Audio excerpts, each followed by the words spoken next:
Hello friends, मंजिल academy के YouTube channel पे एक बार फिर से आप सभी का स्वागत है, वेलकम है। दोस्तों, अभी जो बाल विकास की जो वीडियो सीरीज़ चल रही है, जिसके अंदर आज ये दूसरी क्लास है और हम इस क्लासेस के अंदर जो हमारा टारगेट है 30 क्लास के अंदर बाल विकास के जो 30 नंबर है उसको कवर करने की पूरी कोशिश की जा रही है। आपको बता दूं, ये जो 30 क्लास हम लेकर आए हैं, ये ना केवल सिर्फ आपको भ्रमित करना है, मेरा लक्ष्य सिर्फ आपको भ्रमित करना नहीं है दोस्तों, बिल्कुल भी। सिर्फ़ और सिर्फ मेरा टारगेट ये है कि आपको PYQ प्रोवाइड करवाना, क्योंकि जब तक आपको टॉपिक से संबंधित जो पिछले साल आए हुए प्रश्न हैं उनका अगर आप अंदाज़ा नहीं लगाओगे तो उसके बेस पे फिर आप ना तो कॉन्सेप्ट क्या पढ़ना है, क्या नहीं पढ़ना है, किसे छोड़ना है, इसको आप टारगेट नहीं कर सकते। अगर आपने PYQ देख लिया, इसका कॉन्सेप्ट समझ लिया, फिर हम इसमें अगर कोई ट्रिक काम आ रही है और फिर हम इसके ले रहे हैं संभावित प्रश्न। जैसे आज का टॉपिक है विकास की अवस्थाएं। इस टॉपिक से संबंधित PYQ हो, चाहे कॉन्सेप्ट हो, चाहे ट्रिक हो, चाहे संभावित प्रश्न हो, यानी कि पूरा विकास की अवस्था का जो टॉपिक है आपके बाल विकास अभिवृद्धि की संकल्पना वाला, उसमें इस टॉपिक का पूरा पोस्टमार्टम करेंगे। बहुत इंपॉर्टेंट क्लास है दोस्तों, बहुत इंपॉर्टेंट सेशन रहने वाला है। पूरा वीडियो आपको ज़रूर देखना है। और आप अगर नए हैं तो बता दूं, इस क्लासेस की सीरीज़ का पहली क्लास जिसमें हम अभिवृद्धि और विकास का जो चैप्टर था वो बहुत डिटेल में समझा था। अगर आपने वो नहीं देखा है तो आप मेहरबानी करके कल का वीडियो ज़रूर देखें। उससे पहले क्लास शुरू करूं, एक ज़रूरी ऐलान आप समाअत फरमाएं। दोस्तों, अभी ऑनलाइन प्लेटफॉर्म की नंबर 1 अनअकैडमी जो ऑनलाइन लर्निंग प्लेटफॉर्म है, उसके ऊपर अगर आप कोई पढ़ना चाहते हैं या कोई कोर्स परचेज़ करना चाहते हैं तो आपकी जानकारी के लिए बता दूं दोस्तों, इसके अंदर अभी ऑफ़र चल रहे हैं, एक तो फ्री वाला और एक प्लस वाला। अगर आप कोई भी अनअकैडमी पर फ्री कोर्सेज़ पढ़ रहे हैं तो उसके अंदर आपको लिमिटेड सिलेबस मिलता है और जो प्रैक्टिस टेस्ट है वो भी लिमिटेड मिलता है और PDF नोट्स भी वो भी एक लिमिटेड है। और जो स्टूडेंट्स और एजुकेटर के बीच में जो डाउट क्लियरिंग सेशन होता है वो इसमें नहीं होता है दोस्तों।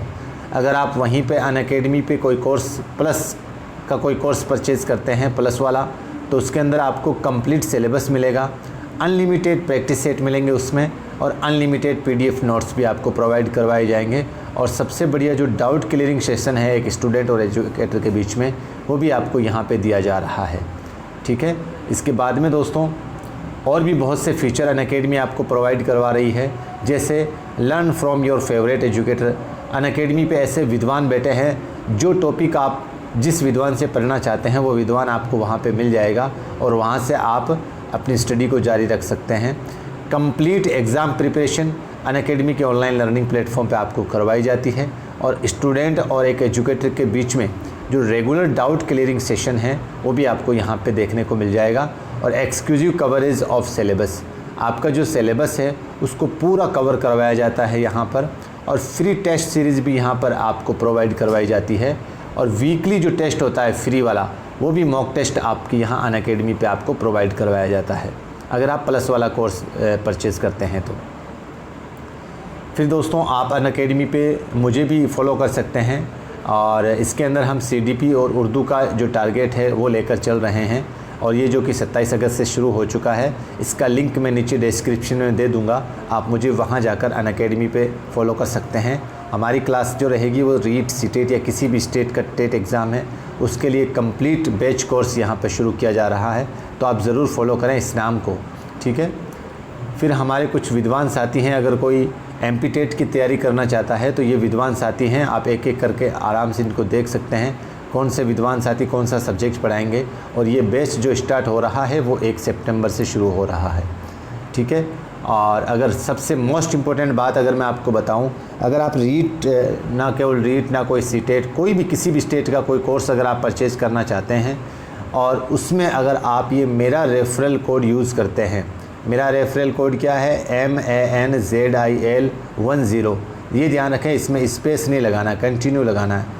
अगर आप ये मेरा रेफरल कोड यूज़ करते हैं तो आप जो भी कोर्स परचेज़ करेंगे उसमें आपको 10% दोस्तों डिस्काउंट मिल जाएगा। कितना परसेंट? 10%। आपको उसका जो भी अनअकैडमी पे आप कोर्स परचेज़ करना चाहते हैं उसकी फ़ीस का 10% आपको डिस्काउंट मिल जाएगा अगर आप मेरा रेफरल कोड यूज़ करते हैं। ठीक है, ये तो था आज का ज़रूरी ऐलान। अब हम आज का सेशन शुरू करते हैं दोस्तों।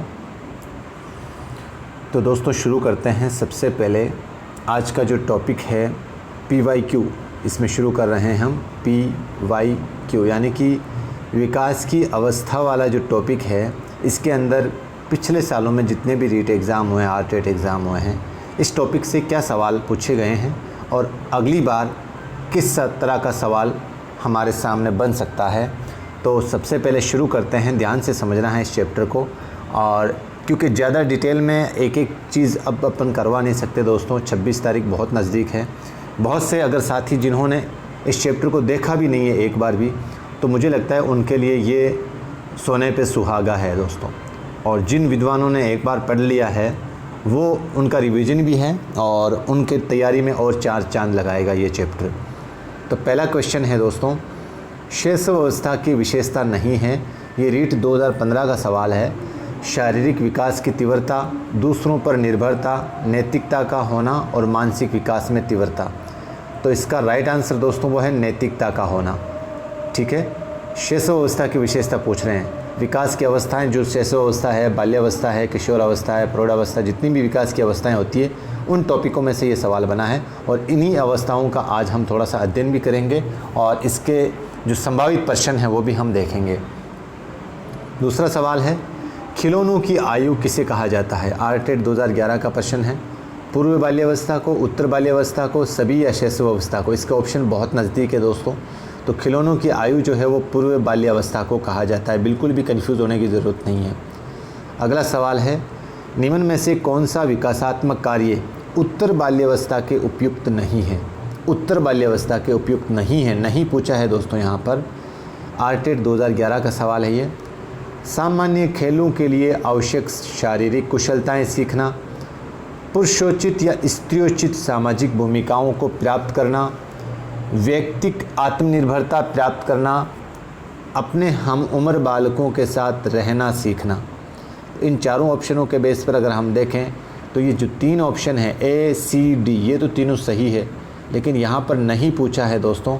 तो जो 2 नंबर ऑप्शन है, क्योंकि सिर्फ उत्तर बाल्यावस्था के बारे में पूछ रहा है, ये पुरुषोचित या स्त्रियोचित सामाजिक भूमिकाओं को प्राप्त नहीं करता है। यहाँ पर ऑप्शन में लिखा है करता है। आगे बढ़ते हैं।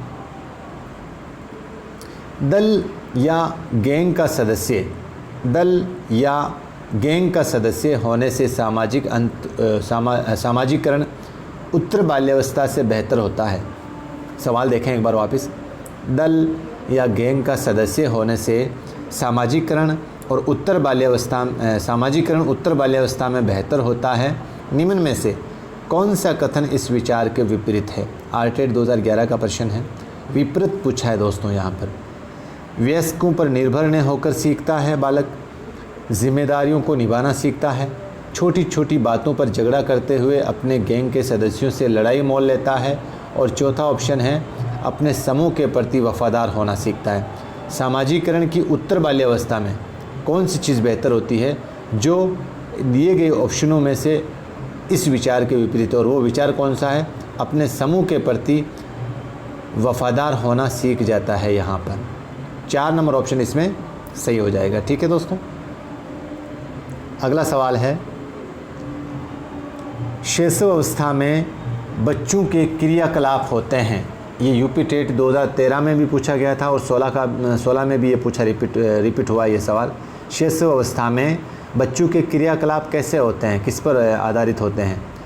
तो मूल प्रवृत्त्यात्मक होते हैं, संरक्षित होते हैं, या संज्ञानात्मक होते हैं, या समागात्मक होते हैं। बहुत अच्छा सवाल है दोस्तों। शैशव अवस्था में बच्चों के क्रियाकलाप होते हैं मूल प्रवृत्त्यात्मक।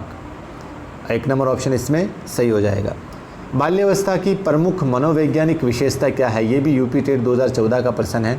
बाल्यावस्था की प्रमुख मनोवैज्ञानिक विशेषता क्या है। दूसरों पर निर्भरता, सामूहिकता की भावना और धार्मिकता, अनुकरण प्रवृत्ति का अभाव। बाल्यावस्था की प्रमुख मनोवैज्ञानिक विशेषता पूछी यहाँ पर, तो मनोवैज्ञानिक दोस्तों यहाँ पर सामूहिकता का भावना, सामूहिकता की भावना जिसे गैंग एज बोलते हैं, ये इसके अंदर इसकी मनोवैज्ञानिक विशेषता होती है बाल्यावस्था की। ठीक है, क्योंकि दूसरों पर तो निर्भर बच्चा जो है वो शैशव अवस्था में रहता है, बाल्यावस्था में नहीं रहता। अगला सवाल है, विकास की किस अवस्था में बुद्धि का अधिकतम विकास होता है? यूपी टेट 2016 का प्रश्न है। तो किशोर अवस्था में किसी भी बालक की जो बुद्धि होती है उसका सर्वाधिक विकास होता है। शैशव अवस्था की मुख्य विशेषता नहीं है, छत्तीसगढ़ सीजी टेट 2011 का प्रश्न है। शैशव अवस्था की मुख्य विशेषता नहीं है, नहीं पूछा है दोस्तों। तो सीखने की प्रक्रिया में तीव्रता, जिज्ञासा की प्रवृत्ति, अनुकरण द्वारा सीखने की प्रवृत्ति, चिंतन प्रक्रिया। तो इसका राइट आंसर क्या है? चिंतन प्रक्रिया हो जाएगा। ठीक है। फिर प्रश्न है, वीर पूजा की भावना जागृत होती है। वीर पूजा की भावना बिहार टेट 2013 का प्रश्न है, किशोर अवस्था के अंदर। ठीक है। अगला सवाल है, निम्न में से पूर्व बाल्यावस्था, पूर्व बाल्यावस्था यानी कि जो 3 से 6 साल का जो समय काल है वो पूर्व बाल्यावस्था का होता है। तो पूर्व बाल्यावस्था की विशेषता नहीं है, आर टेट 2011 का प्रश्न है। पूर्व बाल्यावस्था की विशेषता नहीं पूछा है इसमें। दल या समूह में रहने की अवस्था, अनुकरण की अवस्था, खेलने की अवस्था, प्रश्न पूछने की अवस्था। तो यहाँ पर बी सी डी ये 3 ऑप्शन तो यहाँ पर सही है। पूर्व बाल्यावस्था की विशेषता है, आपको पूछा है नहीं। तो दल या समूह में रहने की जो अवस्था है वो दोस्तों पूर्व बाल्यावस्था की नहीं, उत्तर बाल्यावस्था की अवस्था होती है। अगला सवाल है, बालकों की सोच अमूर्तता की अपेक्षा मूर्त अनुभवों एवं प्रत्यक्षों से होती है। ये अवस्था क्या कहलाती है दोस्तों? कौन सी अवस्था?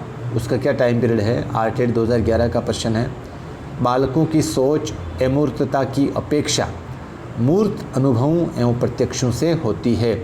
7 से 12 वर्ष, 12 वर्ष से वयस्क तक, 2 से 7 वर्ष तक और जन्म से 2 वर्ष तक। तो इसका राइट आंसर 1 नंबर ऑप्शन हो जाएगा।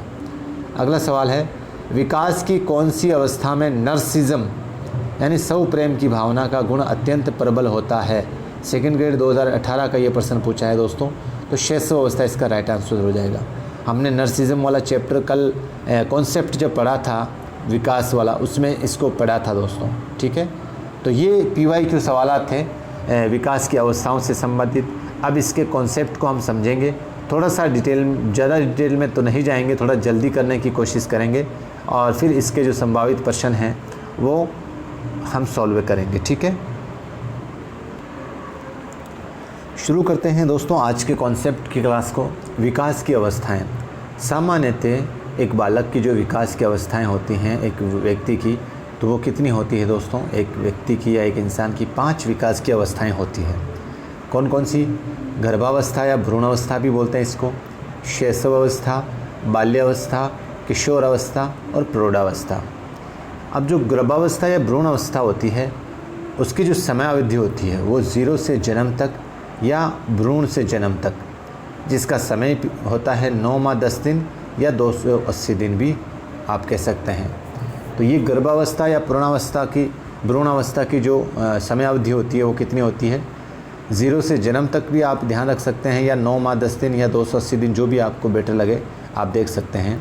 फिर शैशव अवस्था की जो अवस्था होती है वो दोस्तों जन्म से 5 या 6 वर्ष दोनों आ सकते हैं दोस्तों ऑप्शन में। तो इसमें आपके अगर आप 5 करते हैं तो आपका गलत नहीं होगा वो सवाल, और ये अगर 6 भी करते हैं तो वो ऑप्शन पे डिपेंड करेगा दोस्तों। ठीक है। फिर बाल्यावस्था का जो समय अवधि है वो है 5 या 6 वर्ष से 12 से 13 वर्ष तक, 12 से 13 वर्ष तक।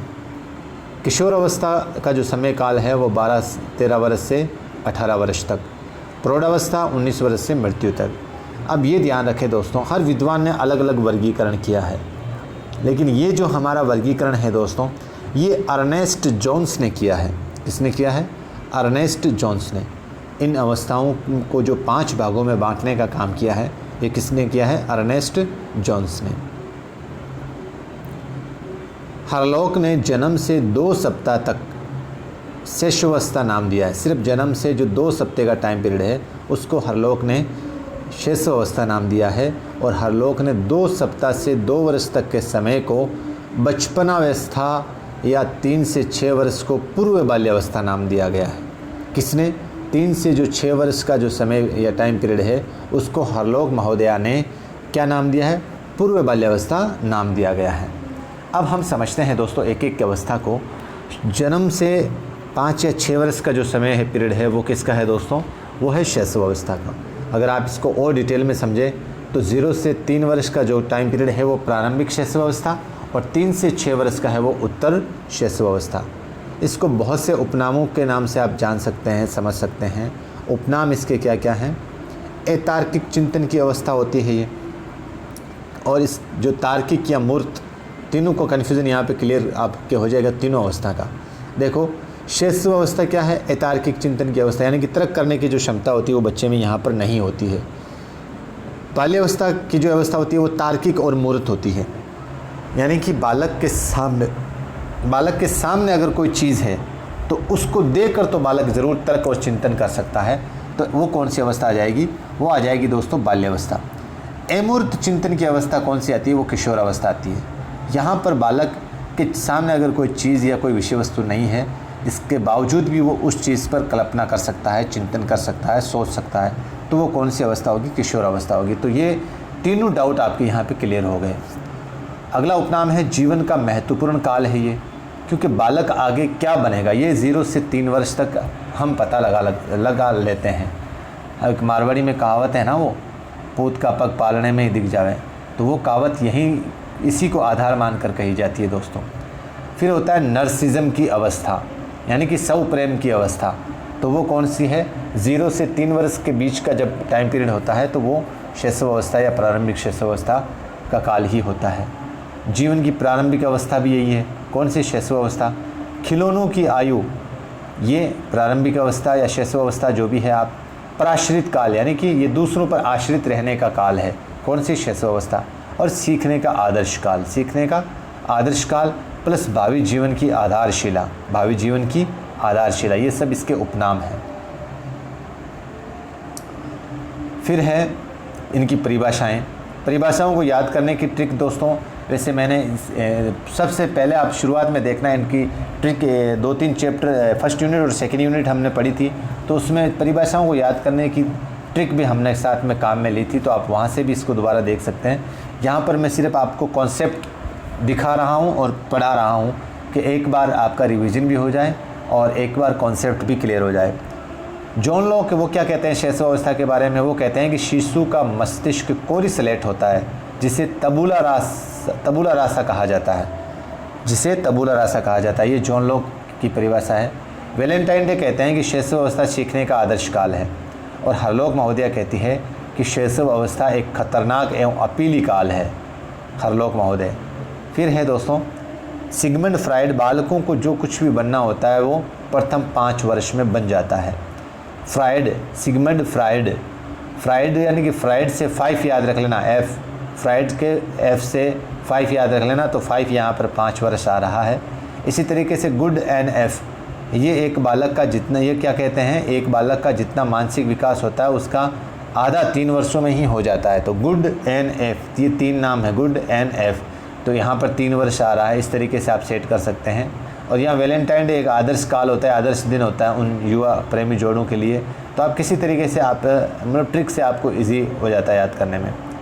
स्ट्रेंग क्या कहते हैं? स्ट्रेंग कहते हैं कि जीवन के प्रथम 2 वर्षों में बालक अपने भावी जीवन की आधारशिला का निर्माण करता है। स्ट्रेंग, ट्रेंग से 2 याद रख लेना, ट्रेंग से 2 4 यानी कि 2 वर्ष यहाँ पर आ रहा है, 2 वर्ष। गेसेल क्या लिखते हैं? जीवन के प्रथम 6 वर्षों में बालक अगले 12 वर्षों की अपेक्षा दुगने से भी ज़्यादा सीखता है। गेसेल। ठीक है दोस्तों, आगे बढ़ते हैं। अब शैशव अवस्था की विशेषताओं को लेकर भी कई बार सवाल पुटअप हो जाता है। तो सर्वप्रथम जो विकासात्मक कार्य का संप्रत्यय या विचार है वो शिकागो यूनिवर्सिटी के प्रोफेसर हैविगर्स्ट द्वारा दिया गया था। किसके द्वारा दिया गया था? हैविगर्स्ट द्वारा। शैशव अवस्था भावी जीवन को प्रभावित करती है क्योंकि इस अवस्था में शरीर एवं मस्तिष्क अत्यधिक ग्रहणशील होते हैं, अर्थात इसलिए शैशव अवस्था भावी जीवन की आधारशिला है। विकासात्मक कार्य का तात्पर्य बालक की आयु व अवस्था के अनुसार कार्य करने से है। ठीक है। इन प्लस फेरी, इन का माना होता है अयोग्य, फेरी मतलब बोलना, यानी कि इन्फेंट जो इस लफ्ज़ से बना है, इस शब्द से बना है, उसका मतलब होता है बोलने की अयोग्य अवस्था, यानी कि पूरा बच्चा इस अवस्था के अंदर बोल नहीं पाता है। इस अवस्था में शारीरिक और मानसिक विकास तीव्रता के साथ होता है। मानसिक विकास यहाँ पर 3 वर्षों के अंदर 50% हो जाता है, और जो 5 से 6 वर्ष से यहाँ आते आते बालक का जो मानसिक विकास है वो 90% हो जाता है। सीखने की दृष्टि से ये अवस्था बहुत महत्वपूर्ण है दोस्तों। शैशव अवस्था के अंदर 6 वर्ष, बाल्यावस्था के अंदर यानी कि ये अवस्था अगर हम देखें तो जितना बालक 6 साल के अंदर सीखता है, इन दोनों 6 साल में मिलकर सीखता है उतना जितना इस एक अवस्था में सीखता है। ठीक है। शैशव अवस्था में सीखने की जिज्ञासा प्रबल होती है और शिशु में शब्दों, वाक्यों एवं क्रियाओं को दोहराने की प्रवृत्ति होती है। आत्म प्रेम व पर निर्भरता पाई जाती है, दूसरे पर आश्रित रहता है। यहाँ पर शैशव अवस्था में व्यवहार मूल प्रवृत्तियों पर आधारित होता है, अर्थात बालकों के व्यवहार में हमें बार बार भावना, संवेग, मूल प्रवृत्ति दिखाई देती है। जन्म के समय बालक में उत्तेजना नामक संवेग पाया जाता है। ये मोस्ट इंपॉर्टेंट है दोस्तों। जन्म के समय बालक में कौन सा संवेग पाया जाता है? उत्तेजना नामक। 2 वर्षों में बालक में अधिकांश संवेग विकसित हो जाते हैं, जैसे प्रेम, क्रोध, घृणा, ईर्ष्या, भय आदि। शैशव अवस्था में सामाजिकता व नैतिकता का अभाव पाया जाता है। इसी अवस्था में पितृ विरोधी ग्रंथि व मातृ विरोधी ग्रंथि क्रमशः बालक और बालिकाओं में विकसित हो जाती है। यानी कि जो बालक होता है उसका मातृ के प्रति बहुत ज़्यादा प्रेम और लगाव होता है, और जो बालिका होती है उसका पिता के प्रति जो है उसकी ग्रंथि से प्रेम जो है वो पिता के प्रति ज़्यादा होता है। सिगमंड फ्राइड क्या कहते हैं कि शैशव अवस्था में काम की प्रवृत्ति विकसित होती है। ठीक है। अंतर्मुखी भी ये इसकी एक विशेषता है। बालक अपने आप में ही स्व प्रेम में ही डूबा रहता है, अपने आप में ही खुश रहता है। सुनना, बोलना, पढ़ना, लिखना आदि भाषाई कौशलों की आधारभूत समझ यहाँ पर ठीक ठाक विकसित हो जाती है या समझ पैदा हो जाती है। फिर आगे बढ़ते हैं। शैशव अवस्था में शारीरिक विकास कैसे होता है, कितना होता है, देखते हैं हम। जन्म के समय एक बालक के अंदर 51 सेंटीमीटर या 19.5 इंच यानी कि लड़का आधा इंच अधिक लंबे होते हैं इसके अंदर लड़के। तो जन्म के समय एक बालक की जो लंबाई होती है वो 51 सेंटीमीटर होती है या 19.5 इंच होती है। ठीक है। और शैशव अवस्था के अंत में अगर जाकर देखें तो वहाँ बालक 108 सेंटीमीटर तक पहुँच जाता है, यानी कि 60% बालक की लंबाई बढ़ जाती है यहाँ पर। अगर हम वज़न देखें तो जन्म के समय एक बालक का वज़न जो होता है वो 7.5 पाउंड, 1 केजी कितने का होता है? 2.2 पाउंड का होता है, यानी कि 3.5 केजी एक बालक के अंदर वेट होता है। 6 माह तक वो बालक दुगना हो जाता है, और अंत में जब शैशव अवस्था का आखिरी समय होता है उस टाइम बालक का वेट कितना होता है? 16 केजी होता है। मस्तिष्क का भार एक बालक के अंदर जन्म के समय सिर्फ 30 ग्राम का होता है, और शैशव अवस्था के आखिरी समय में उसके मस्तिष्क का जो वज़न है वो 1 किलो और 250 ग्राम हो जाता है। मस्तिष्क की यानी कि 1/4वां भाग शरीर का, व्यवहार 1/8वां भाग शरीर का। फिर आगे बढ़ते हैं दोस्तों। हड्डियां देखें तो भ्रूण अवस्था में जो हड्डियों की संख्या होती है दोस्तों वो 300 होती है जब बच्चा भ्रूण अवस्था में रहता है तब, और जन्म के समय 270 हड्डियां होती हैं। दांत 6 माह में बालक का पहला अस्थायी दांत आता है। ये लाइनें बहुत इंपॉर्टेंट है दोस्तों। शैशव अवस्था को लेकर या जो विकास की अवस्था हैं उनमें से यहाँ से सवाल बन जाते हैं कई बार। बालक का सबसे पहले अस्थायी दांत कब आता है? तो 6 माह का बालक होता है उसका सबसे पहले अस्थायी दांत आ जाता है, और इस अवस्था के अंत तक यानी कि जब बालक 6 साल का हो जाता है तब तक उसके कितने दांत आ जाते हैं? 16 अस्थायी दांत आ जाते हैं। ठीक है। और कुल अस्थायी दांतों की संख्या कितनी होती है? 20 होती है दोस्तों। हद्य दर देख लो, तीनों एक ही जगह कर लेते हैं अपन, डाउट ही क्लियर हमारे। हद्य दर यानी कि जो धड़कन है वो शैशव अवस्था के अंदर 140 प्रति मिनट, बाल्यावस्था के अंदर 100 प्रति मिनट, किशोर अवस्था के अंदर 72 प्रति मिनट। इसी तरीके से मांसपेशियाँ इस अवस्था के अंत में 23 से 25% तक मांसपेशियों का विकास हो जाता है। फिर कुछ और फैक्ट हैं इस अवस्था को लेकर। शेष अवस्था में शिशु 1 माह में अपना सिर जो है वो ऊपर उठाने लगता है। 1 माह में अपना सिर ऊपर उठाने लगता है। 4 माह का जो बालक हो जाता है वो सहारे के साथ बैठने लग जाता है। 7 माह का जो बालक होता है वो बिना सहारे बैठने लग जाता है। 14 माह में शिशु खड़ा होने लग जाता है, और 15 माह में पैरों से चलना सीख जाता है। दोस्तों इसको आप अगर घर में आपका कोई बच्चा है बस उसके साथ प्रैक्टिकल करिए, आपको इस चैप्टर को समझने की ज़रूरत नहीं है। आपके सामने कोई बच्चा अगर बड़ा हुआ है और कैसे चलना सीखा है, कैसे बैठना सीखा है, कितने महीने में वो दांत आते हैं, वो सब आप इसमें से सीख सकते हैं। शैशवावस्था में मानसिक विकास देख सकते हैं अपन। मानसिक विकास के घटक देखें तो तर्क शक्ति, चिंतन, निर्णय क्षमता, निरीक्षण क्षमता, समायोजन, संवेगात्मक परिपक्वता, अभिप्रेरणा, रुचियाँ, आदतें, बुद्धि, स्मृति, एकाग्रता, भाषा आदि, ये सब दोस्तों मानसिक विकास के घटक हैं। जॉन लॉक महोदय लिखते हैं कि बालक का जो मस्तिष्क है वो टेबुला रासा यानी कि कोरा कागज़ होता है। ये ध्यान रखना दोस्तों, कोरा कागज़ ना देकर उसकी जगह टेबुला रासा नाम दे दे तो आपको कौन सी अवस्था से संबंधित है, ये शैशवावस्था से संबंधित है। और किस विद्वान ने कहा है, ये जॉन लॉक ने, जिस पर वे अपने अनुभवों की सहायता से लिखता है। ठीक है। रूसो कहते हैं कि बालक के हाथ, पैर व नेत्र उसके प्रारंभिक शिक्षक होते हैं, जिसकी सहायता से बालक मानसिक विकास प्राप्त करता है। एक माह का जो बालक होता है वो भूख, प्यास, निद्रा या अन्य शारीरिक आवश्यकता होने पर बालक हाथों से और पैरों से क्रिया करता है और रोने व चिल्लाने लगता है। ठीक है। 2 माह का बालक ध्वनि के प्रति प्रतिक्रिया करता है। 2 माह का बालक। 4 माह का जो बालक होता है वो विभिन्न वस्तुओं को पकड़ने लगता है तथा अनेक आवाज़ें निकालता है और परिवारजनों को देखकर मुस्कुराने भी लग जाता है। 4 माह का बालक। 6 माह का जो बालक होता है वो सुनी ही आवाज़ों की नकल करता है और अपना नाम पहचानने लगता है। ठीक है। 3 वर्ष का जो बालक होता है वो 5 या 7 वाक्य बोलने लगता है। 3 वर्ष का बालक प्लस गिनती भी बोलने लगता है। अब देखो दोस्तों, यहाँ पर ध्यान रखना आप, 10 माह का जो बालक होता है वो पहला शब्द बोलने लग जाता है। यानी कि जब बालक 10 माह का होता है, पहला शब्द कब बोलने लग जाता है, वो जब बालक 10 माह का होता है। लेकिन प्रथम सार्थक शब्द जिसका कोई ना कोई अर्थ हो, वो शब्द कब बोलने लग जाता है, वो 14 माह का जब बालक हो जाता है तब वो बोलने लग जाता है। और 20 माह का बालक जब हो जाता है तो वो पूरा एक वाक्य बोलने लग जाता है। ठीक है। किसी वस्तु को जानने की जिज्ञासा प्रबल करता है जब बालक 4 वर्ष का हो जाता है। चित्र बनाने लगता है, कई बार रेखाएं बनाता है, कई बार बार प्रश्न पूछता है, वस्तुओं को क्रम से रखता है, हल्की व भारी वस्तुओं में अंतर करना सीख जाता है। 4 वर्ष का बालक।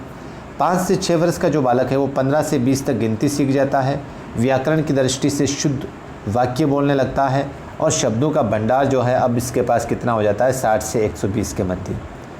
आगे बढ़ते हैं। शैशवावस्था के अंदर संवेगात्मक विकास।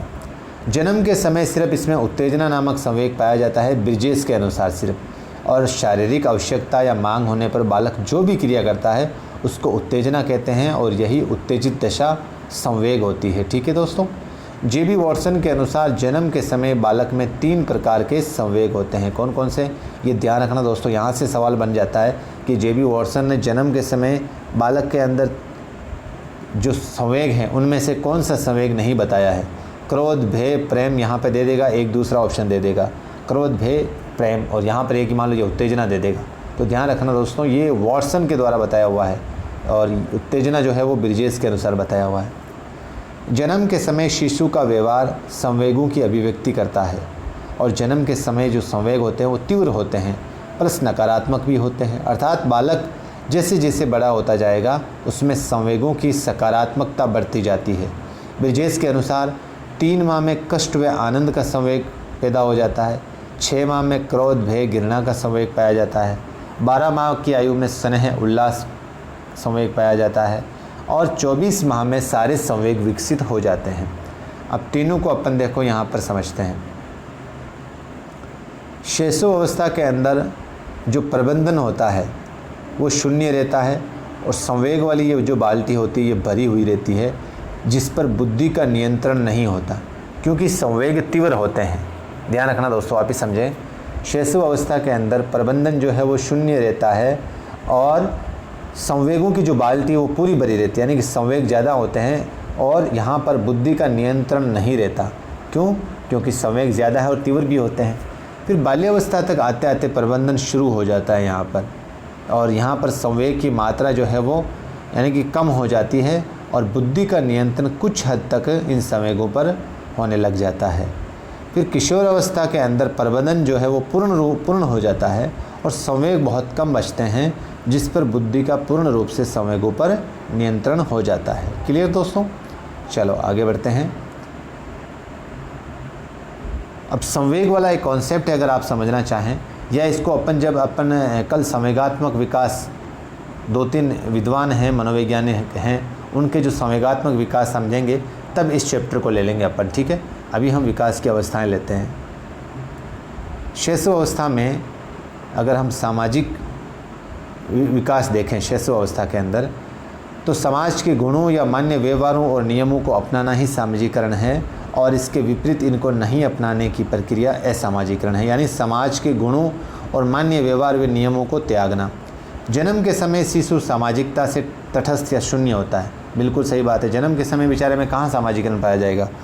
फिर आता है बालक में सर्वप्रथम मानसिक विकास होता है। जैसे बालक जैसे जैसे बड़ा होता है वो समाज के मान्य व्यवहारों को अपनाता है और अमान्य व्यवहार को त्यागता है, और इसीलिए इसको सामाजिकरण कहते हैं। जन्म के समय बालक में न तो सामाजिक गुण होता है और न ही असामाजिक गुण होता है, ठीक है। 3 माह का जब बालक होता है तो वो माँ को पहचानने लग जाता है, और शिशु का प्रथम सामाजिक जो शिक्षक होती है उसकी माता होती है, और प्रथम सामाजिक विद्यालय जो होता है उसका परिवार होता है। 4 माह का बालक जो है वो अपने अभिभावकों को देखकर मुस्कुराने लगता है और धीरे धीरे उनको पहचानने लगता है। 5 माह का बालक अपरिचितों से डरता है, क्योंकि सामाजिकरण पढ़ रहे हैं, तो यहाँ प्रेम व क्रोध दोनों प्रक्रिया से वो बालक गुजरता है। परिचितों से प्रेम करता है और अपरिचितों से क्रोध करता है। 12 माह का बालक जो होता है वो परिवार के साथ में घुल मिल जाता है। 2 वर्ष का जो बालक होता है वो परिवार के लिए कुछ कार्य करता है। 3 वर्ष का जो बालक होता है वो पड़ोसी बच्चों के साथ खेलने लग जाता है।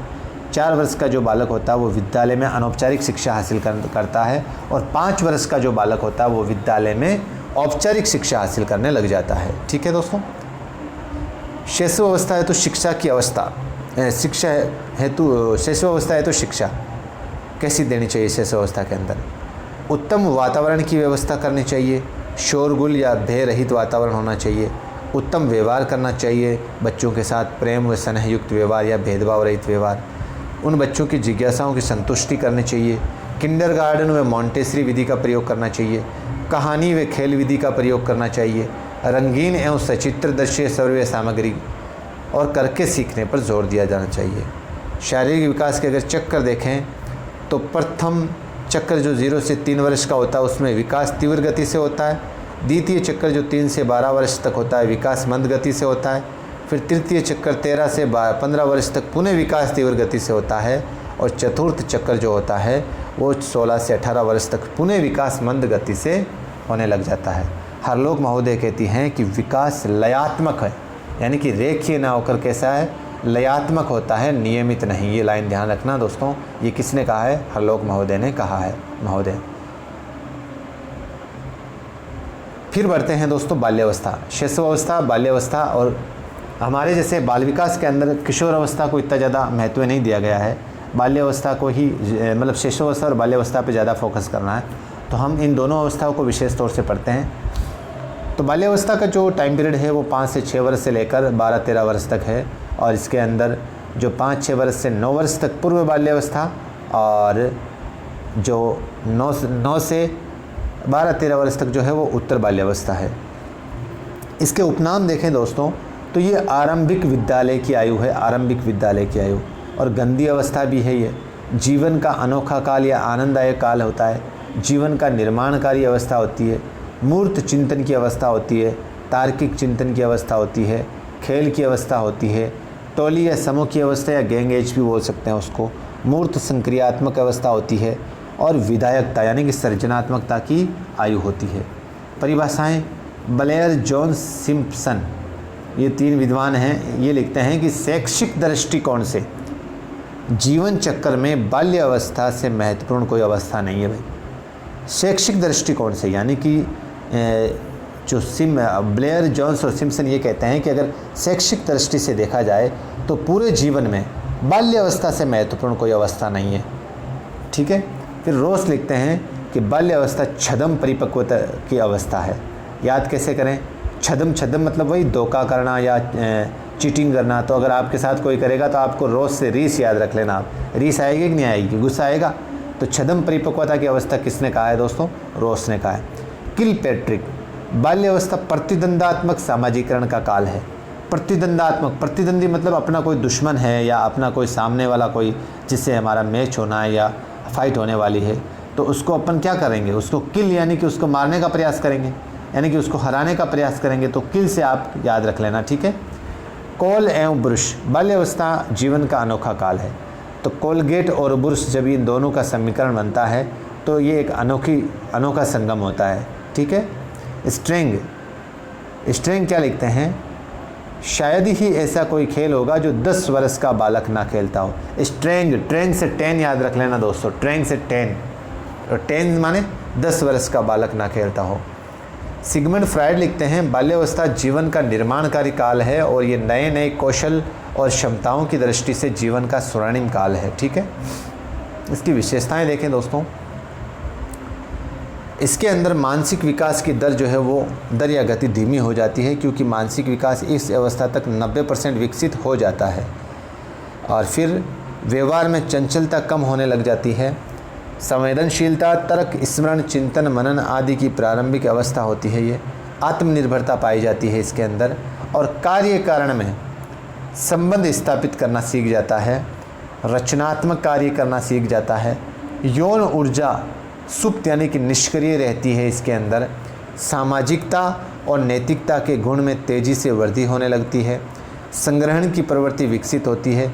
आप देख सकते हैं कि बालकों के अंदर, इस अवस्था के बालक बहुत सारे ऐसे खिलौने अपने पास में रखते हैं, स्टॉक करने लग जाते हैं, तो इसीलिए इनको संग्रहण की अवस्था बोलते हैं। समलिंगी समूह का निर्माण, रुचियों में परिवर्तन, बहिर्मुखी और बहिर्मुखता आने लगती है। निरुद्देश्य भटकने की प्रवृत्ति और जिज्ञासा की प्रबलता, आत्मगौरव की अवस्था, चोरी करने या झूठ बोलने की आदत विकसित होने लग जाती है इसके अंदर, ठीक है। आगे बढ़ते हैं। बाल्यावस्था में अगर हम शारीरिक विकास देखें दोस्तों, तो प्रतिवर्ष बालक या बालिका में 5 से 6 सेंटीमीटर शरीर की लंबाई बढ़ती है बाल्यावस्था के बालक में। अगर हम 6 वर्ष का जो आरंभिक काल है, तो अगर वहाँ पर देखें तो एक बालक 108 सेंटीमीटर का होता है और बालिका 107 सेंटीमीटर की होती है। लेकिन जब बालक 12 वर्ष का हो जाता है तो उसकी लंबाई जो है वो 138 सेंटीमीटर और बालिका जो है वो 139 सेंटीमीटर की हो जाती है, यानी कि 36 से 38 इंच के बीच में एक बालक हो जाता है। फिर इसके मस्तिष्क का जो भार है वो 1350 ग्राम तक हो जाता है और वज़न जो है वो 70-80 पाउंड यानी कि 35 से 40 किलो के बीच में उस बच्चे का वज़न हो जाता है। और यहाँ पर हड्डियों की संख्या कितनी पहुँच जाती है? 350। दांत जो है वो 6ठे वर्ष से स्थायी दांत प्रारंभ हो जाते हैं और स्थायी दांत 28 इस अवस्था तक आ जाते हैं। अब यहाँ पर देखो दोस्तों, तीनों को एक जगह करते हैं अपन। जो हृदय की धड़कन है, तो हृदय की धड़कन शैशव अवस्था में 140 रहती है, बाल्यावस्था के अंदर 100 रहती है और किशोर अवस्था के अंदर 72 हो जाती है। इसी तरीके से हड्डियाँ जो है वो शैशव अवस्था के अंदर 200, बाल्यावस्था के अंदर 350 और किशोर अवस्था के अंदर सिर्फ 206 हड्डी बचती है। मांसपेशियों का विकास 23 से 25% हो जाता है और बाल्यावस्था के अंदर 35% और किशोर अवस्था के अंदर 65% हो जाता है। बाल्यावस्था में अगर हम मानसिक विकास देखें तो 7 वर्ष का जब बालक होता है, छोटी छोटी घटनाओं का उल्लेख करता है वो, और वस्तुओं की समानता व अंतर की समझ उसमें पैदा हो जाती है। 8 वर्ष का बालक हो जाता है तो वो कहानियों का अर्थ समझने लगता है और प्लस प्रश्न पूछने लगता है। समय, दिन, दिनांक, वर्ष आदि को समझने लगता है। सुई की घड़ी के समय की समझ नहीं होती है उसमें। बालक द्रुत गति से पढ़ने लगता है। इससे बालक में तार्किक एंड निरीक्षण क्षमता विकसित होती है। फिर 11 वर्ष का जो बालक होता है उसमें कठिन शब्दों को वो समझने लगता है और एक विषय से दूसरे विषय में अंतर व तुलना करने लगते हैं। और 12 वर्ष का बालक जो है वो कार्य कारण स्थापित करना सीख जाता है, जिससे बालक में जिज्ञासा की प्रबल प्रवृत्ति होने लगती है। बाल्यावस्था में तर्क, चिंतन, सृजनात्मकता, कौशल विकास, अवबोध, रुचियों, आदतों आदि मानसिक गुणों का अधिक विकास होता है, ठीक है। आगे बढ़ते हैं। बाल्यावस्था में संवेगात्मक विकास कैसे होता है? सामाजिककरण की जो अवस्था होती है या जीवन का ये अनोखा काल होता है। बालक में सर्वप्रथम संवेगों पर विधिवत नियंत्रण करना सीख जाता है। संवेगों पर इस अवस्था के अंदर, अर्थात तीव्र संवेगों में थोड़ी बहुत कमी आने लगती है। नोट लगाकर देखें आप, इन संवेगों पर नियंत्रण बुद्धि के द्वारा किया जाता है और ये बुद्धि विकसित की जाती है परिवार, विद्यालय और समाज में। द्वेष की भावना विकसित होती है प्रारंभ में भाई बहन के साथ झगड़ा, इच्छा की पूर्ति नहीं होने पर निराशा उत्पन्न करता है और असफलता से प्राप्त भय बना रहता है। यहाँ पर देखो दोस्तों, इस भय को अगर हम देखें तीनों अवस्थाओं के अंदर, तो शैशव अवस्था के अंदर वर्तमान का भय रहता है, यानी कि अपरिचितों से बालक डरता है। बाल्य अवस्था में असफलता का भय रहता है। किशोर अवस्था में भविष्य को लेकर उसको कोई ना कोई भय ज़रूर सताता है। बाल्य अवस्था में सभी संवेग विकसित हो जाते हैं और बालकों में संवेगात्मक नियंत्रण या संवेगात्मक परिपक्वता उत्पन्न हो जाती है। और बाल्य अवस्था में सर्वाधिक प्रकट होने वाले जो संवेग हैं वो कौन से हैं? सामाजिकता, अधिकार भावना, ईर्ष्या, सृजनात्मकता या आश्चर्य। अब बाल्यावस्था के अंदर सामाजिक विकास के क्या होते हैं? ये समूह या टोली की अवस्था हम पहले पढ़ चुके हैं। सहयोग, मित्रता, सद्भावना या सम्मान का विकास हो जाता है। नोट लगाकर देखें, ये भावनाएं सर्वप्रथम परिवार से, उसके बाद विद्यालय से, उसके बाद सबसे मजबूत खेल से विकसित होती है।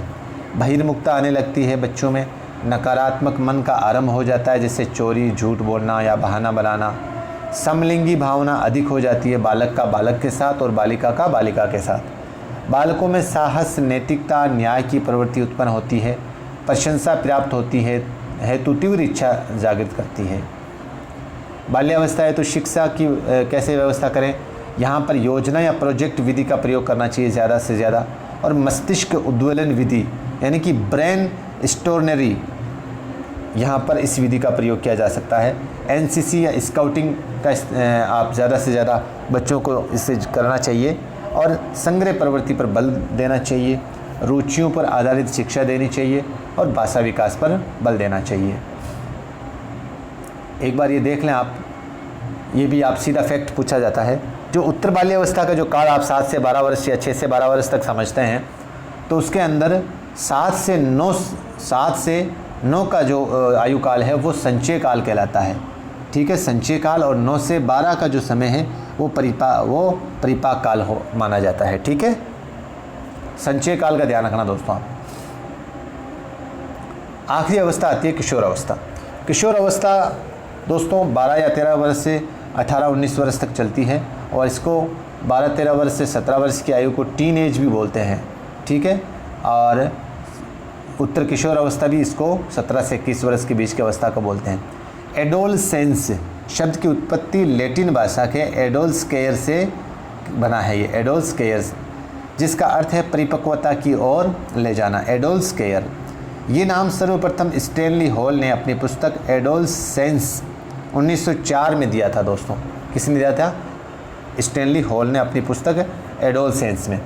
किशोर अवस्था का क्रमबद्ध और वैज्ञानिक अध्ययन भी किसने किया था दोस्तों? स्टैनली हॉल ने ही किया था। ध्यान रखें, ये फैक्ट सवाल अगर पूछा जाएगा तो इसका ध्यान रखें थोड़ा।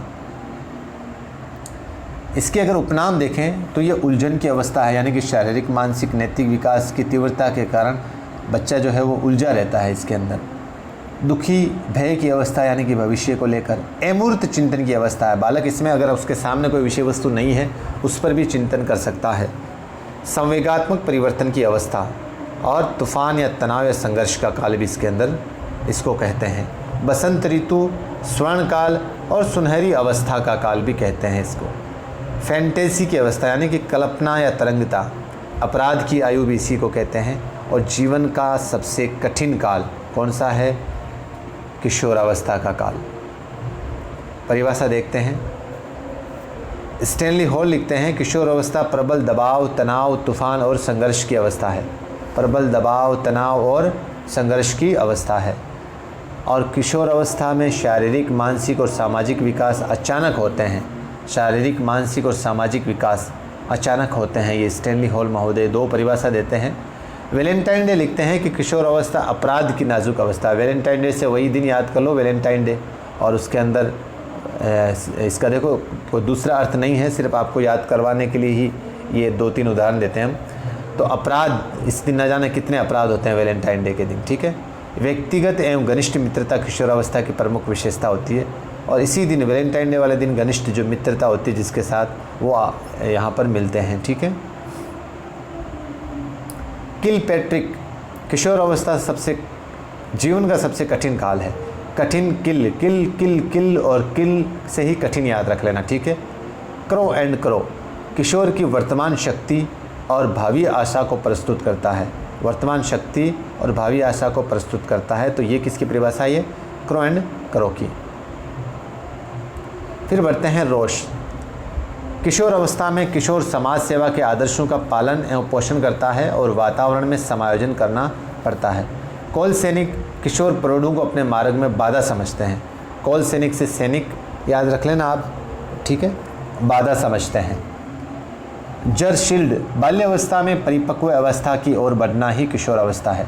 इसकी अगर विशेषता देखें हम तो किशोर व किशोर यानी कि पुरुषत्व व मातृत्व को प्राप्त करती है। शारीरिक व मानसिक विकास में तीव्रता होती है। संवेगों की प्रबलता देखने को मिलती है और ये संवेग परिवर्तनकारी होंगे। विषम लिंगी आकर्षण पैदा होता है। काम प्रवृत्ति की अधिकता पाई जाती है। दिवा संपन्न और कल्पना तरंगता या फैंटेसी की अधिकता इसमें पाई जाती है। त्याग, बलिदान, परोपकार, सेवा, सहयोग, मित्रता की भावना सर्वाधिक पाई जाती है। नेतृत्व की भावना इसमें पाई जाती है। वीर पूजा की भावना, राष्ट्रवाद की प्रवृत्ति, देश प्रेम की भावना, ये सब इसमें पाई जाती है।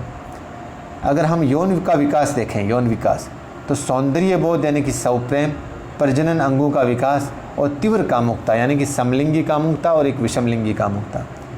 किशोर अवस्था के सिद्धांत क्या क्या हैं? ये दो सिद्धांत आप देख लें, थोड़ा सा यहाँ से सवाल बन जाता है कभी कभी। किशोर अवस्था को लेकर दो सिद्धांत दिए गए। एक तो है दोस्तों त्वरित विकास का सिद्धांत, जिसके जनक है स्टैनली हॉल और इनकी बुक है एडोलसेंस। ये लिखते हैं कि बाल्यावस्था और किशोर अवस्था में परस्पर कोई संबंध नहीं है। बाल्यावस्था के तुरंत बाद त्वरित गति से छलांग मारकर किशोर अवस्था प्रकट हो जाती है, अर्थात किशोर अवस्था में विकास अकस्मात या अचानक होते हैं। ठीक इसके विपरीत कर्मिक सतत निरंतर विकास का सिद्धांत जो है वो थॉर्नडाइक ने दिया है। इनकी बुक का नाम है एजुकेशन साइकोलॉजी और इनके समर्थक हैं किंग हॉलिंगवर्थ। ये लिखते हैं कि बाल्यावस्था और किशोर अवस्था परस्पर संबंधित है। बाल्यावस्था के अंतिम दिनों से धीरे धीरे किशोर अवस्था प्रकट होती है, अर्थात इस अवस्था में विकास धीरे धीरे कर्मानुसार होता है, ठीक है। अब शारीरिक विकास देख लेते हैं एक बार वापस से, आपके तीनों अवस्था का रिवीजन हो जाएगा। शैशव अवस्था के अंदर हड्डियों की संख्या 270, बाल्यावस्था के अंदर 350 और किशोर अवस्था के अंदर 206। और लंबी हड्डी सबसे जो इसमें पाई जाती है वो फीमर जांग को बोलते हैं। दांत अगर देखें तो यहाँ पर शैशव अवस्था के अंदर शून्य कोई दांत नहीं पाया जाता। 6 माह का जब बालक होता है तो उसमें पहला दांत पाया जाता है और शैशव अवस्था के अंत तक उसमें 16 अस्थायी दांत पाए जाते हैं। पक्के दांत यहाँ पर बाल्यावस्था के अंदर 15 दांत आ जाते हैं और किशोर अवस्था के अंदर पक्के दांत जो है वो 28 दांत हो जाते हैं, प्लस 4 दांत और 32 दांत प्रज्ञा दांत, ठीक है। फिर लंबाई अगर हम देखें तो शैशव अवस्था के अंदर 51 सेंटीमीटर से लेकर 108 सेंटीमीटर तक बच्चा जो है वो उसकी लंबाई होती है और बाल्यावस्था 108 सेंटीमीटर वाला बच्चा शुरू होता है, बाल्यावस्था के आखिर तक वो बच्चा 108 सेंटीमीटर का हो जाता है। लेकिन किशोर अवस्था तक आते आते अगर बालिका की लंबाई देखें तो प्रारंभ में 138 से जो है वो होती है और बालिका की वो 139 होती है और अंत में जाकर 161 तक उस बालिका की लंबाई हो जाती है, ठीक है। और बालक 151 सेंटीमीटर तक बढ़ता है। अगर वज़न देखें तो 65 से 70 केजी वेट लड़के का होता है और 55 से 60 केजी वज़न जो है वो एक लड़की का होता है। अगर हम हृदय यानी कि धड़कन देखें तो वही एक बार देख लो आप, 140 जो है वो शैशव अवस्था के अंदर होती है और 100 जो है वो यहाँ पर बाल्यावस्था के अंदर होती है और 72 जो है वो किशोर अवस्था के अंदर होती है। मस्तिष्क का पूर्ण विकास हो जाता है और जो मस्तिष्क का जो भार है वो 1 केजी और 400 ग्राम हो जाता है। किशोर अवस्था में जनन अंगों का विकास हो जाता है, थायराइड ग्रंथि सक्रिय हो जाती है, परिणाम स्वरूप किशोर की आवाज़ कर्कश मोटी तथा किशोरियों की मधुर कोमल आवाज़ हो जाती है। अगर मानसिक विकास देखें तो क्रो एंड क्रो लिखते हैं कि 16 वर्ष में पूर्ण मानसिक विकास हो जाता है और वाटसन लिखते हैं कि 18 वर्ष में पूर्ण मानसिक विकास हो जाता है। दोनों में देखना दोस्तों फ़र्क है। इसी अवस्था में शब्द भंडार में बढ़ोतरी, अभिरुचियों में परिवर्तन, अभिरुचियों के प्रति चिंतन ग्रसित, बुद्धि के विकास की अधिकता, किशोर अवस्था में विश्लेषण, संश्लेषण, निर्णय, समस्या समाधान आदि गुणों का अधिक विकास हो जाता है। ठीक है, संवेगात्मक विकास देख लें, सामाजिक विकास देख लें एक बार। जीवन में सर्वाधिक सामाजिक विकास किशोर अवस्था में प्रकट होता है। विभिन्न अप्रत्यक्ष घटक जैसे समाज, रीति रिवाज और परंपराएं, पुस्तकें, टीवी, सिनेमा, समाचार पत्र, व्यवसाय और आपके शादी विवाह आदि के कारण जो है वो आपके सामाजिक विकास में वृद्धि हो जाती है। संवेगात्मक विकास अगर देखें हम तो किशोर अवस्था को संवेगात्मक समस्याओं का काल भी कहते हैं, क्योंकि इस अवस्था में संवेगों का तीव्र प्रदर्शन होता है और किशोरों का अपने संवेगों पर नियंत्रण नहीं होता है। प्रमुख संवेग जैसे भय, क्रोध, चिंता, ईर्ष्या, काम। किशोर अवस्था के लिए अगर शिक्षा है तो हम कौन कौन से शिक्षा का प्रचलन कर सकते हैं? शारीरिक विकास हेतु शिक्षा जैसे खेलकूद और व्यायाम का आयोजन करना चाहिए। मानसिक विकास हेतु शिक्षा समस्या समाधान या वाद विवाद की प्रतियोगिता कराना चाहिए जिसमें समस्या समाधान विधि का इस्तेमाल हो। नैतिक शिक्षा की व्यवस्था जिसमें नैतिक पाठ्यक्रम और प्रेरक प्रसंग आप इस्तेमाल कर सकते हैं। और संवेगात्मक विकास हेतु शिक्षा जैसे शमन, मार्गांतीकरण, क्षतिपूर्ति या रेचन। ठीक है, व्यावसायिक शिक्षा शुरू करनी चाहिए इस अवस्था के लिए। मनोवैज्ञानिक परामर्श देने चाहिए। रुचिपूर्ण परामर्श और मैत्रीपूर्ण व्यवहार स्थापित करने चाहिए। नोट लगाकर 2-3 बातें दिखें दोस्तों, यहाँ से सवाल बन जाता है और ये इस बार यहाँ से सवाल बनने की संभावना है दोस्तों। ये जो 2 लाइनें ध्यान से समझें एक बार इसको, क्योंकि ज़्यादा किशोर अवस्था से इसकी सामाजिक और मानसिक और संवेगात्मक विकास से सवाल बनने का चांस बहुत कम है। ये जो 2 नाम बोल रहा हूँ मैं, एनोरेक्सिया नेरोसा, अंडरवेट। एनोरेक्सिया नेरोसा किशोर अवस्था में जो आहार संबंधी विकार है, आहार संबंधी जो विकार है वो क्या है? एनोरेक्सिया नेरोसा और अंडरवेट, यानी कि इस रोग से जो पीड़ित व्यक्ति का वज़न जो है वो सामान्य से भी कम होता है। इसके बावजूद इस डर से कि कहीं वज़न ना बढ़ जाए वो भूखा रहने लगता है तथा अपने खाने की मात्रा में बढ़ोतरी करने लगता है। ठीक है, लेकिन ब्रिज ईटिंग डिसऑर्डर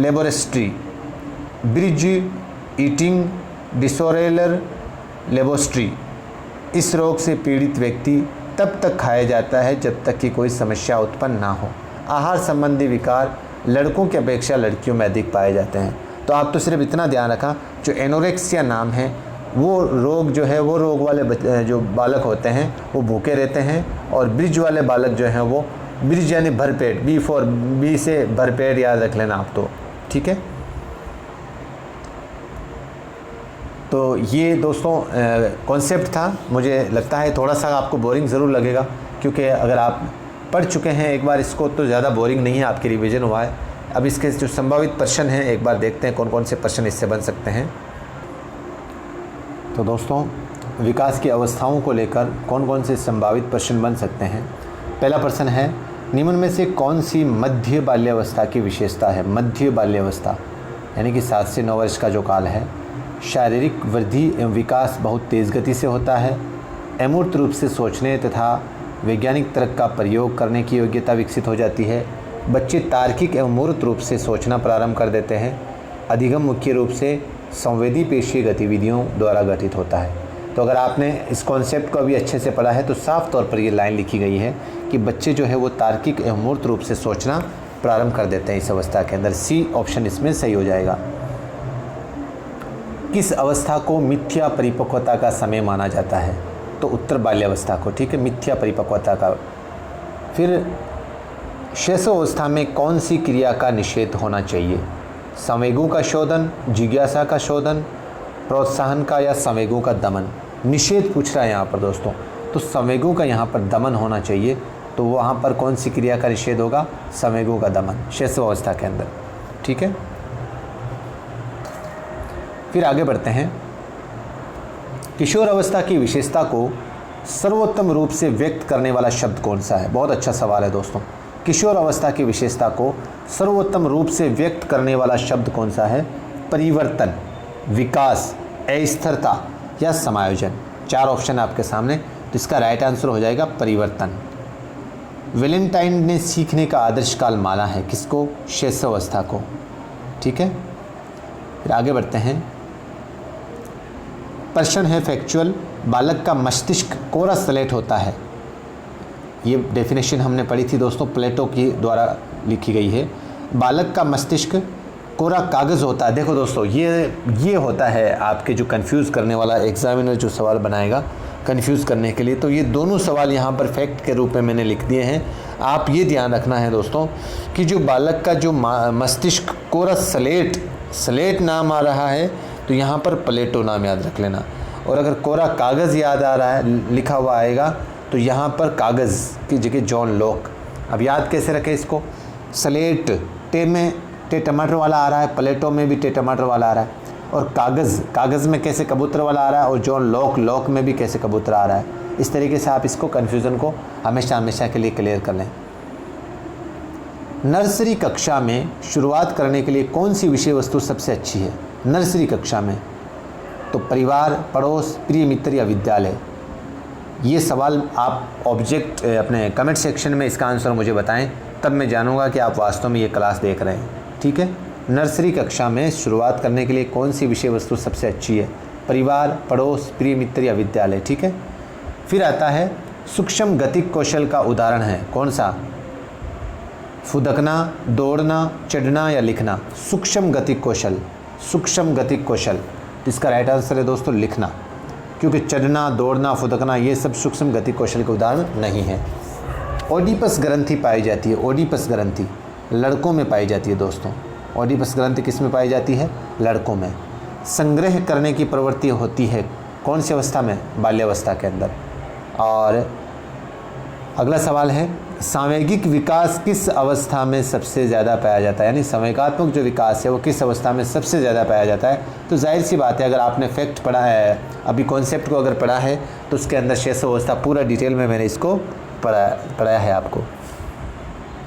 शिक्षा की दृष्टि से सबसे महत्वपूर्ण काल किस अवस्था को माना जाता है? बहुत अच्छा, बाल्यावस्था को। ठीक है, बाल्यावस्था को। आगे बढ़ते हैं दोस्तों।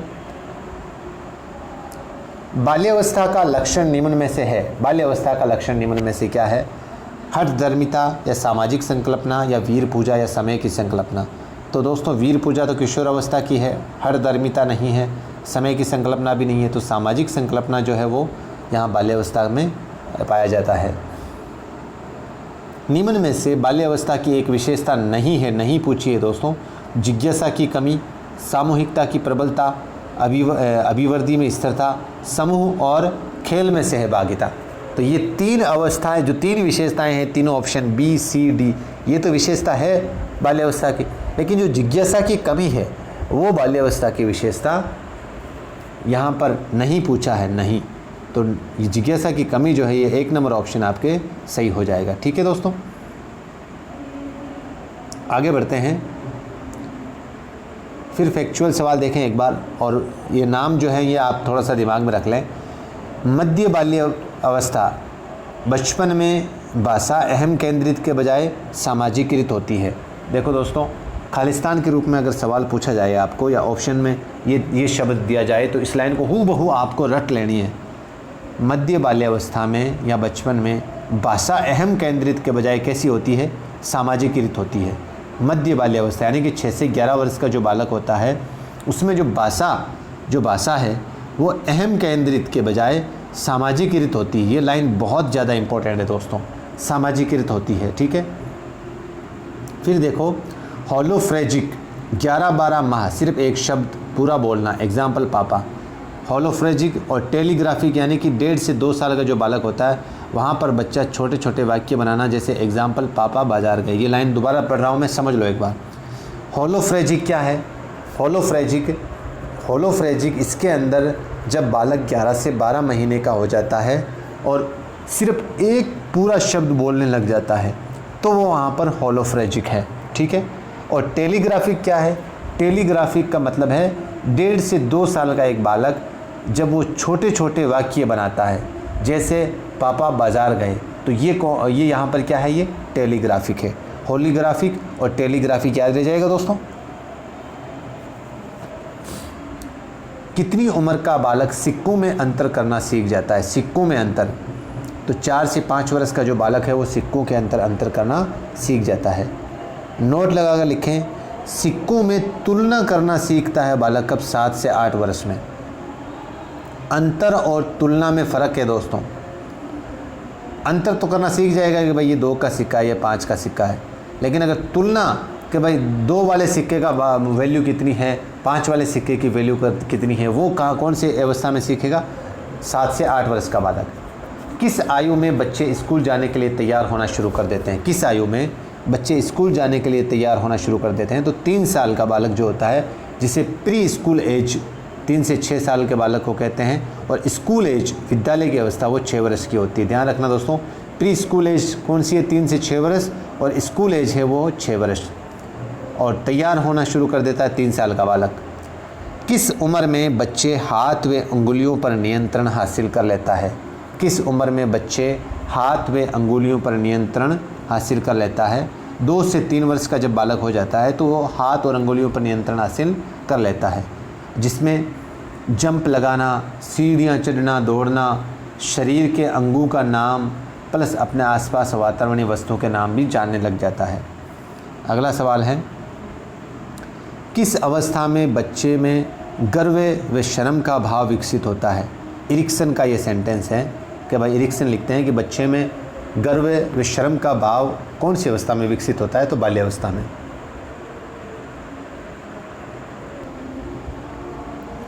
आगे बढ़ते हैं, किस अवस्था के बच्चे में सामर्थ्यता का विकास हो जाता है? सामर्थ्य का पूर्व टोली की अवस्था में होता है, या स्कूल की आयु में होता है, या खिलौनों की आयु में होता है, या तनाव या दबाव की आयु में होता है? विशेषताओं से ये सवाल पूछ लिया गया है दोस्तों। तो सामर्थ्य का जो विकास होता है वो स्कूल की आयु के अंदर हो जाता है। बी ऑप्शन इसमें सही हो जाएगा। बच्चों में चोरी की आदत को कम किया जा सकता है? बहुत अच्छा सवाल है। पारितोषिक देकर, उदाहरण देकर, या ताड़ना देकर, या सज़ा देकर? तो सबसे बेस्ट यहाँ पर उदाहरण देकर आप बच्चों की आदत को कम कर सकते हैं। ठीक है। अगला सवाल है, बालक का निम्न में से कौन सा विकास शिक्षण विधि द्वारा सबसे कम प्रभावित होता है? तो वो है शारीरिक विकास दोस्तों। ऑप्शन में आपके मानसिक विकास, सामाजिक विकास और संवेगात्मक विकास ये भी हो सकते हैं, लेकिन आप ये ध्यान रखें, अगर शिक्षण विधियों के द्वारा सबसे कम अगर प्रभावित कोई विकास है तो वो है सामाजिक विकास, शारीरिक विकास।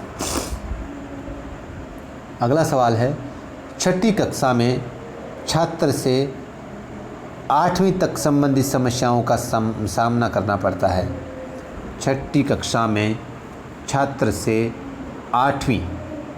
6ठी से 8वीं तक, यहाँ पर ये है 6ठी कक्षा में छात्र से 8वीं तक संबंधित समस्याओं का सामना करना पड़ता है। पहचान का संकट, भावनात्मक संवेदनशीलता, अति सक्रियता और शिक्षाविदों में कम रुचि। अगर कोई 6ठी कक्षा का बालक है और उस बालक से 8वीं कक्षा तक संबंधित समस्याओं का अगर उसको सामना करना पड़ता है तो उसमें वहाँ पर उसका पहचान का जो संकट है वो पाया जाएगा दोस्तों। 1 नंबर ऑप्शन इसमें सही हो जाएगा। अगला सवाल है, बच्चों में शारीरिक वृद्धि की दर अधिक होती है किस अवस्था में? शारीरिक वृद्धि की दर अधिक होती है तो पूर्व बचपन में उत्तर बचपन के बजाय, पूर्व बचपन में उत्तर बचपन के बजाय। ठीक है। अगला सवाल है, संज्ञानात्मक विकास का अर्थ क्या है? बच्चे का विकास, या बुद्धि का विकास, या शारीरिक कौशल का विकास, या व्यक्ति का विकास? इसका राइट आंसर होता है दोस्तों बुद्धि का विकास। ठीक है। तो आज का लेसन यहीं पे अपन समाप्त करेंगे दोस्तों। आपको कैसी लगी आज का लेक्चर, कैसा लगा? कमेंट सेक्शन में कमेंट ज़रूर करें दोस्तों। PYQ को लेकर, कॉन्सेप्ट को लेकर और संभावित प्रश्नों को लेकर आप कमेंट ज़रूर करें दोस्तों। ये सीरीज़ कैसी लग रही है? प्रश्न, जो संभावित प्रश्न हम पढ़ रहे हैं, जो कॉन्सेप्ट हम पढ़ रहे हैं, वो आपके एग्ज़ाम के लेवल के अकॉर्डिंग है या नहीं? आपको कैसे लग रहे हैं? पसंद आ रहे हैं या नहीं आ रहे हैं? दोस्तों कमेंट ज़रूर करें। जब तक आप कमेंट नहीं करेंगे तो मुझे कैसे पता चलेगा कि जो मैं आपके लिए मेहनत कर रहा हूँ, जो कंटेंट तैयार किया है मैंने, वो ठीक है या नहीं है, दुरुस्त है या नहीं है? ठीक है। और आपको पसंद आ रहा है कि नहीं आ रहा है? अगर आपका कोई सजेशन है तो मोस्ट वेलकम, उस पर बिल्कुल ज़रूर अमल किया जाएगा। ठीक है दोस्तों, कैसी रही है हमारी आज की क्लास? कमेंट सेक्शन में कमेंट ज़रूर करें। अगर पसंद आए तो शेयर करने की मेहरबानी करें, बहुत कम समय बचा है। और इसी तरीके से हम पूरे इस बाल विकास के सिलेबस को इसी तरीके से समझने की कोशिश करेंगे, लेकिन उसके लिए शर्त यही है कि आप इस क्लास को पूरा देखें और देखने के बाद में आप अपनी जो एडवाइस है या सलाह है या आपका जो नज़रिया है इस क्लास को देखने का, समझने का, वो कहाँ तक कारगर साबित हुआ वो कमेंट में ज़रूर लिखें दोस्तों। तब तो आगे क्लासेस पे काम शुरू करें दोबारा। ठीक है दोस्तों, दीजिए मुझे इजाज़त। मिलते हैं फिर से एक नए वीडियो और नए कंटेंट के साथ। जय हिंद, खुदा हाफिज़।